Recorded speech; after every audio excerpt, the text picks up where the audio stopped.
we continue tayo. Bakit ba ako nakaka-skip out sa mga pulis? Una, yung mga pulis naman talaga nagsabing magtrabaho ako.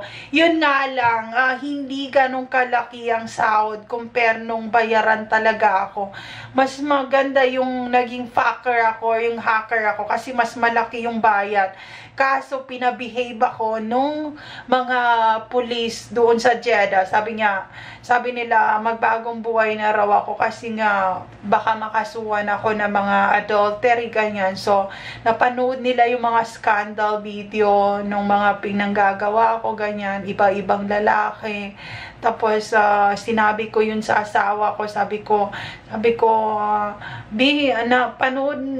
nagba-viral pala yung mga videos ko before. So, parang nainis siya noon na babalik ka naman sa pagiging puta, ganyan. So, nag-away kami. Sabi ko, sinabi ko lang na nag-viral, ganyan. Sabi niya, itong sasabihin ko sa'yo, may teenager ka na mga anak.